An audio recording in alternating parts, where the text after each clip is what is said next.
Hey there, YouTube. So today we have a 1977 Malibu Classic here in the garage. I did some wheeling and dealing, ended up with it. I traded off the black, I think it was a 71 Rust Bucket El Camino for it. Guy drove from Ohio, was really interested in the El Camino, said he had a ton of parts for it.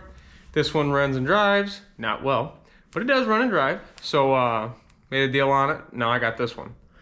So kind of narrowed it down a little bit, and I think it needs a new intake. So I put a set of intake gaskets on it. It's still leaking. And when I was looking at the intake, it looked like somebody had took like one of those 2-inch, like a Scotch-Brite wheel, but they call them cookies. And it's a little too rough to be on aluminum. And when you're going to clean aluminum intakes and stuff like that, you really got to be gentle. Use razor blades, something like that, or even some of that gasket be gone. But nevertheless, I'll take you guys for a tour around it, and then we'll dig right in. All right, so this is the era of the double stacked square headlights. Some people love it, some people hate it. I'm not huge on it, but I also don't mind it. I think it's a decent looking car. Got a little old small block 350 in there. Put a little Edelbrock carburetor. It's got a fancy, I think it is a Victor Jr. intake, but I'm 98% sure that the intake is messed up. So we're gonna figure that out. Nevertheless, here's the car. Looks in fairly decent shape. I'm sure underneath that chrome there's some rust because they're all rusted underneath there. I'm sure underneath the vinyl top there's some rust. You can actually see some of the bubbles right here. Seats, you know, not too bad. There's a little extra, you know, cushion. Oh, put that back down. The 90s called and they want their steering wheel back, but that's okay. We're gonna keep it. We're gonna keep it. Got some wood grain up there. See that? That's fancy. Set of big old steam rollers in the back, some center lines. I don't know if you guys can see it, but there's definitely some bubbling right here. Somebody did some bad body work or didn't get the paint to seat right. Now it's all bubbling back up. Bumpers are in decent shape. All the glass is good. It's got power windows. That's a plus. It's got some gold, which that adds about 5 horsepower. Somebody put on a fancy electric fuel pump. That adds 5 horsepower.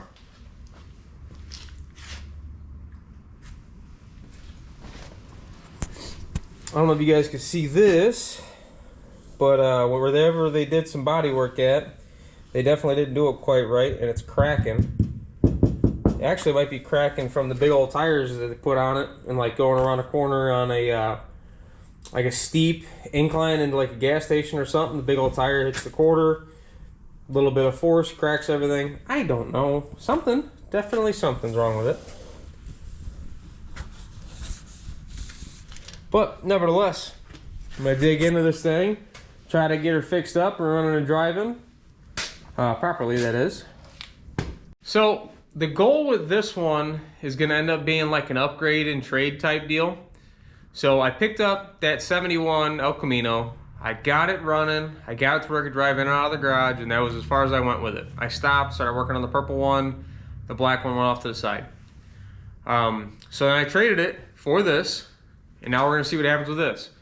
Once it's all said and done, running right, on the road, and I'm liking it, I'm gonna post it up for sale or trade, and we'll see what happens. You know, I don't have a ton of contacts these days. You know, I kind of slowed down with the whole wheeling and dealing cars once I had kids, but we're gonna see what happens. Maybe we'll trade it off for something cool. Maybe we'll sell it, and then we'll take that money, buy another car, do another video on or something like that. Maybe do another series of upgrade and trade. But we'll see what happens. Stick with me here.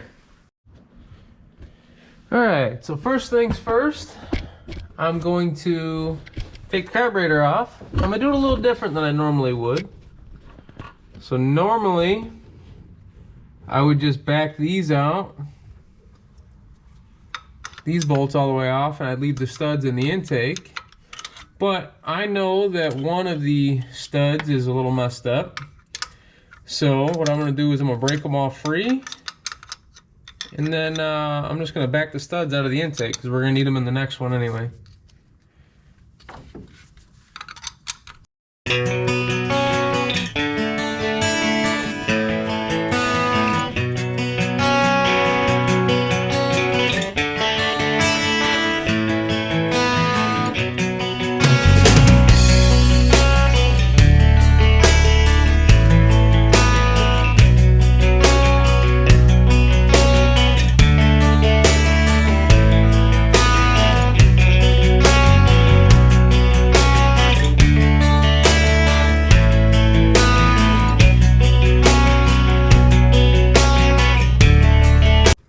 Alright, scratch that idea. I'm going to take them out like this, and then I'll pull them out once the carburetor's off.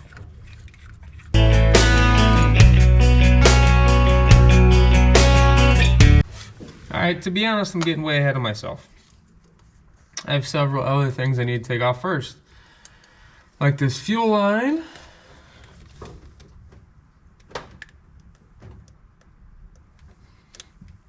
Watch your eyes, it might spray.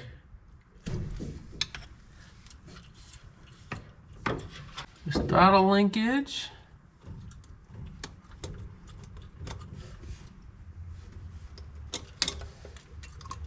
Carb spring. Just gonna pop the booster line off right at the booster. This can all stay on because it'll all come up with the carburetor. All right, now we're ready to pull the bolts out of the carb.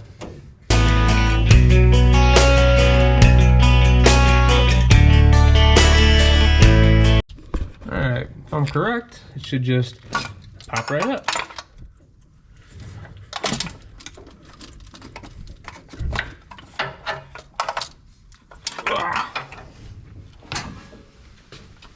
That's what you call a unit right there.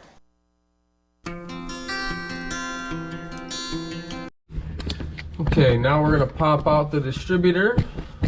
There's a little hold down back here. It's gonna be a little hard for you guys to see. It's usually just a 9/16 wrench. We'll do that.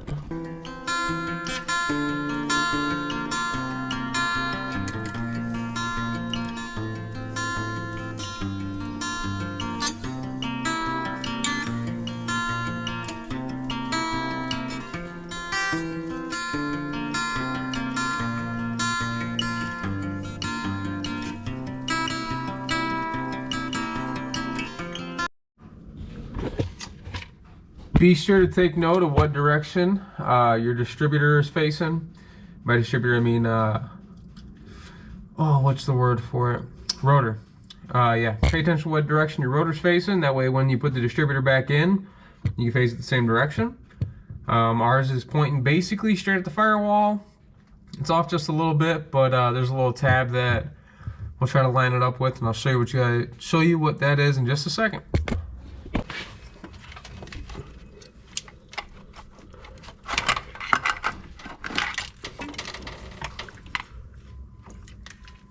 So this little tab lines up with the oil pump. So when I go to put it back in, I'll make sure it drops all the way down, all the way. And once it's there, it should be in the exact same spot, as long as we don't turn over the motor. All right, so now we're gonna take off these two hoses. And I'll probably pull off the wires for the alternator just to make it easier. Have less stuff in the way. Then we'll get into pulling the bolts.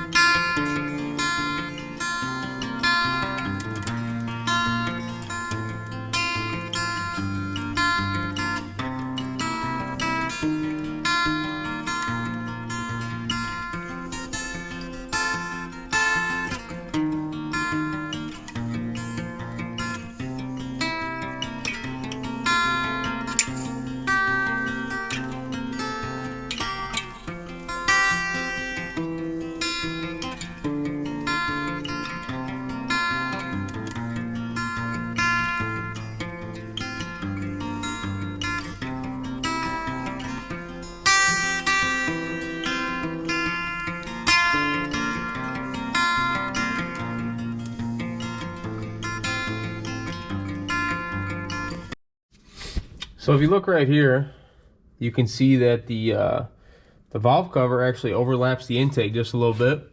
So we're going to take the driver's side valve cover off. It doesn't matter which one you decide you want to take. It's even easier if you pull both. I'm not going to pull both because I'm lazy, but I am going to take the driver's side one off. And this one's real nice and easy. These just spin out of there.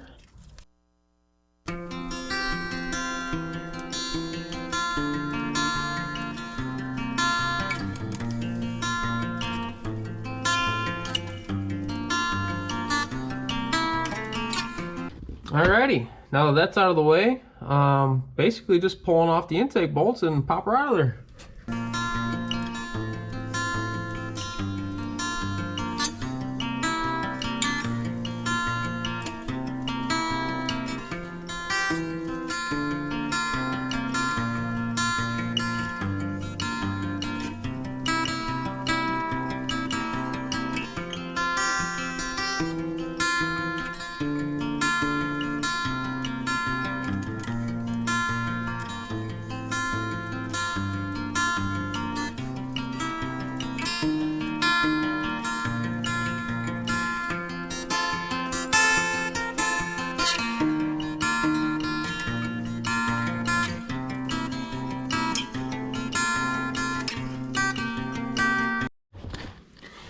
Alright, so I got the intake off, and wouldn't you know, we got a pleasant little surprise. These right here, which are probably a little hard for you to see, but these are holding the lifter straight. So these are, this is a roller motor basically. It's got a roller cam in it, which means there's a little ball that runs on the cam, not a ball, but a little wheel that runs on the cam rather than just the old style flat tappet lifter. So that's nice. Nice little benefit. And I ran these numbers, they're actually 305 heads. And I ran the numbers on the back of the block. It is a 350 roller motor with 305 heads. So people put 305 heads on the old 350s because the 305 heads have a smaller combustion chamber, which actually gives it a little more compression, which they call it a little more bang for your buck. I don't know, call it all sorts of stuff. But it's kind of cool. It's a little extra pep in our step, you know. Yeah, that's about it. So we're gonna get this valley all cleaned up, get silicone off. Some people might say this isn't the right way to do it. I prefer it this way. When you put silicone on here rather than the rubbers, they don't leak as bad. Those rubbers always blow out and leak in my opinion. But I'm gonna get all that cleaned up. Get the new intake on it. Actually, I cleaned up a new intake too. That is right here. Somebody siliconed that one up pretty good. But yeah, we're gonna get that put on there and see what happens. Fingers crossed this works.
camera died while tightening up the intake, but what you want to do on tightening up the intake is do like an X pattern, like doing your wheels. So yeah, just crisscross back and forth. I'm gonna go ahead and put in the distributor now, show you how that's done. And yeah, just button stuff up. Got a couple of surprise guests out here now. He's gonna assist and probably tear some stuff up. Anyway. Yeah. So like I was saying before, this little shaft will line up with a slot that's in the oil pump. But make sure that to help make sure everything's lining back up. So you're gonna make sure your rotor's facing the same direction. Mine was facing backwards, pretty close. Knot them off a little bit. And that is still off a little bit. That's further than what it was.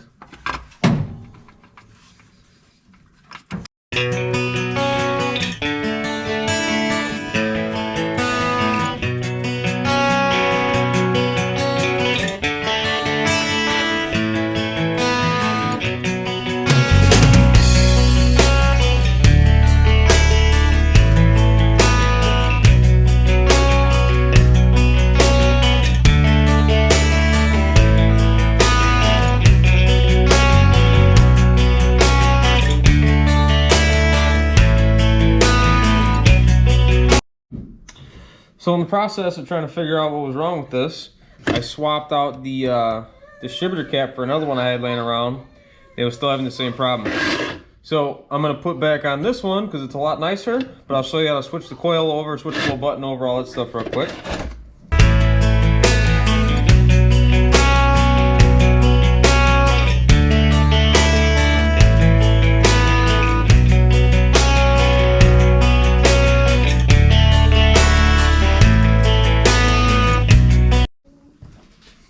Just pick these up with a pick.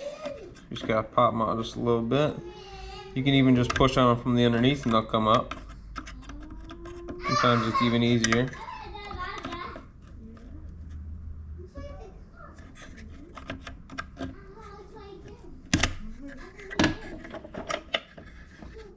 Gotta back these all out.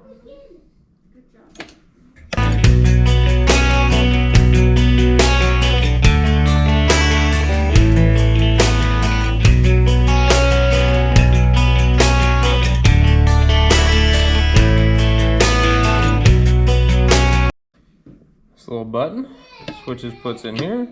There's this too, which is a button, but there's already one in this cap that's probably nicer and newer. So that's everything we need out of that one. This just falls down in there. Pops down, pops down. Ground goes in the middle.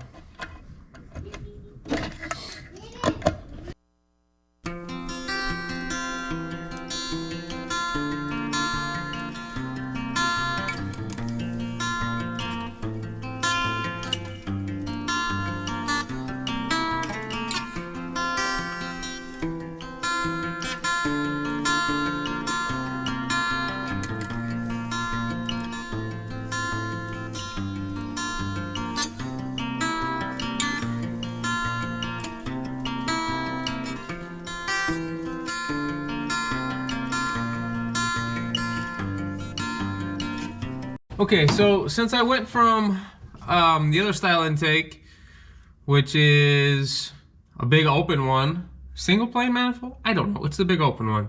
To this style, I have to run an adapter plate. So that goes down first, and then this, and now I need the bolts to bolt her down.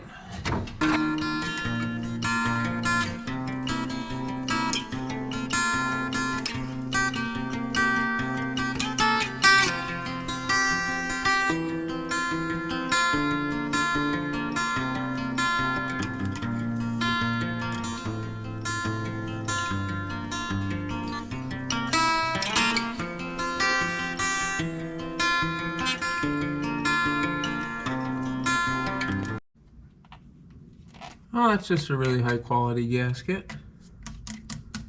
Perfect.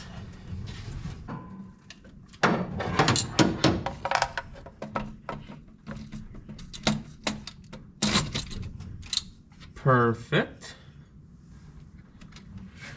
Plug in the booster, which you guys probably can't see, but it's pretty simple. Just push it in. Alright, carb's down. Let's see if the butterflies work. No hitting. I'm cool with that.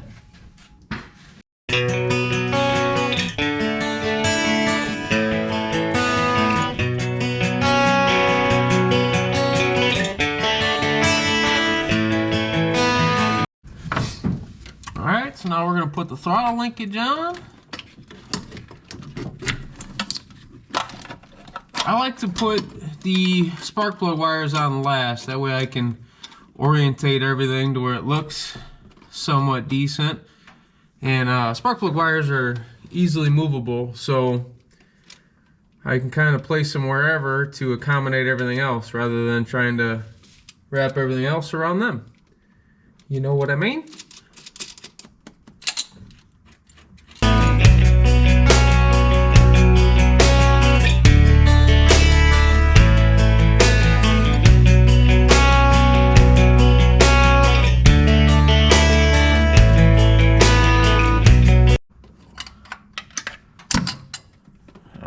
That's snug.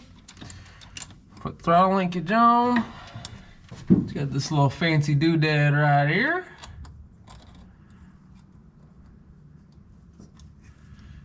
Loop that right there so it can't come off. Carb spring.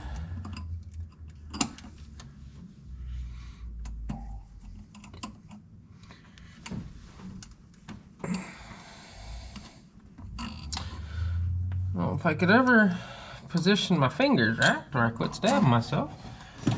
Perfect. Okay, next we're going to put on spark plug wires. So cylinder 1 is this one right here, which is furthest forward. Well, on this car it would be driver's side, front, but you can tell because the heads are in a position like this, so this driver's side head is a little bit further, so that makes that number 1. And then number 1 is this one right here, so we're gonna hit 1, 8. 8 is this very back one that I have a yellow spark plug wire on. The spark plug wire that was on the car was kind of short for figuring out timing. I might change it later, not really worried about it right now. I just want the car to run right. So 1, 8, 4. And it does go 1, 2, 3, 4. So all the odds are on the right side, or the driver's side. All the evens are on the passenger side. So 1, 8, 4.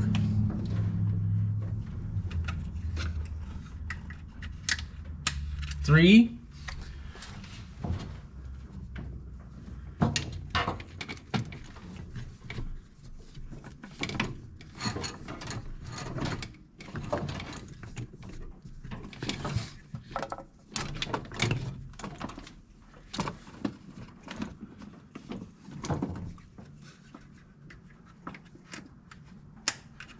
6.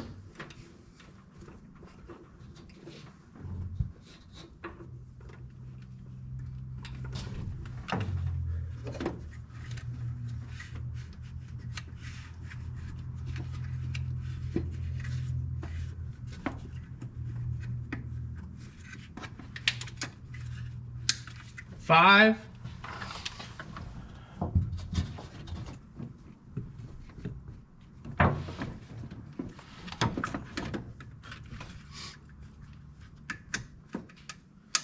7, which is the very back one here.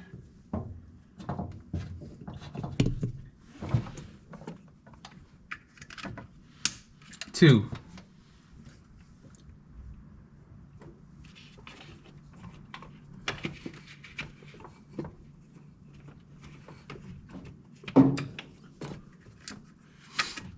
All right, the distributor is totally hooked up. So one thing I meant to do, which I forgot, was to put the alternator wires back on. I don't know if you guys can see that. Normally they run down the intake like so, That's a little loose. Let me just snug that down. Yeah. Run down the intake. This just plugs right in.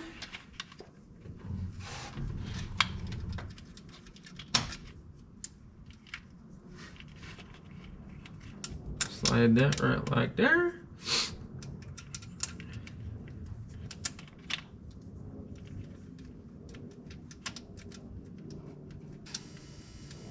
Heater's on.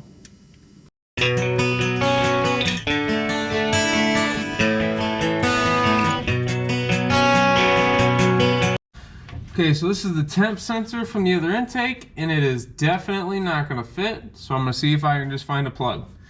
And yeah, we'll put a temp sensor on it later, because I don't see any other spots that fit this one. So yeah. Found a little plug for it. Some Teflon tape on it because we don't want any leaks.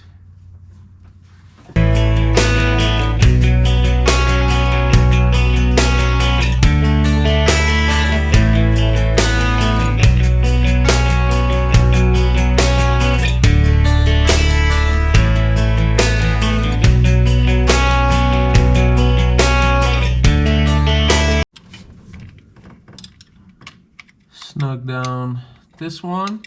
This both of these should be running to the heater core. On this car, for some reason, they are looped into each other. The reason is probably because it needs a heater core. I'm not going to find out.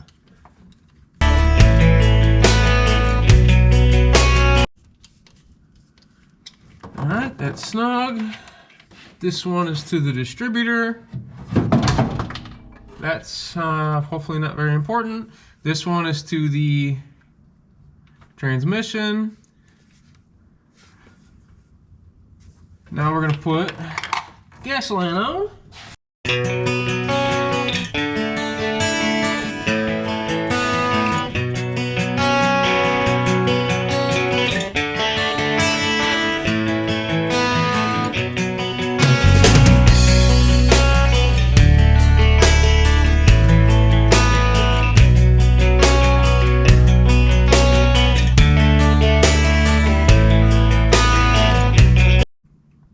So I'm gonna do a quick oil change on it. I'm not gonna video that, so I can go ahead and knock that out real quick. When I come back, we should be ready to fire it up. Unless I'm missing something, which I might be, and I need to think about it for a minute. But I'll be right back.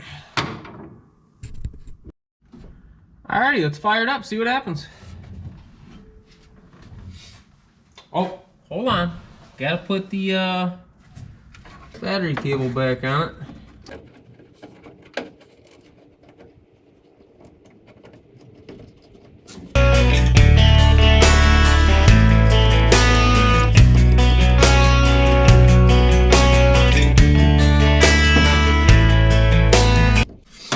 Okay, so timing might be off, so I might have to play with that a little bit, but I'm gonna go ahead and crank it over and we'll see what she does. If we get lucky, fire right up.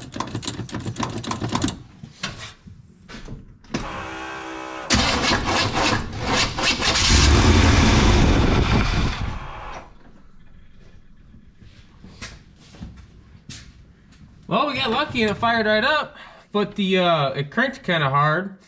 So I'm going to go ahead and advance the distributor a little bit. See how she cranks now.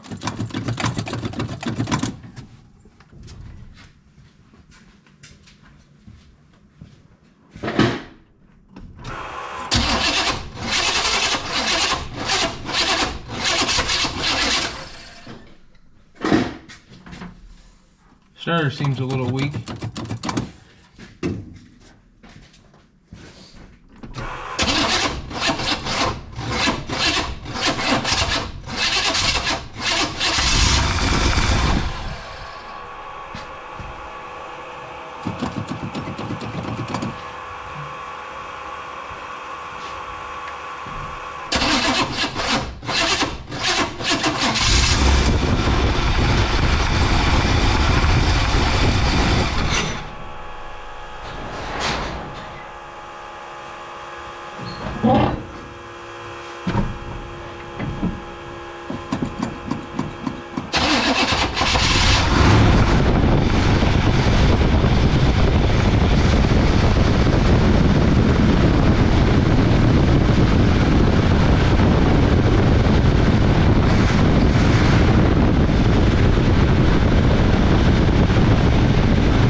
come with? Come on, passenger seat's wide open. Let's go.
Well, that was the end of a very successful test drive in the old 77 Malibu.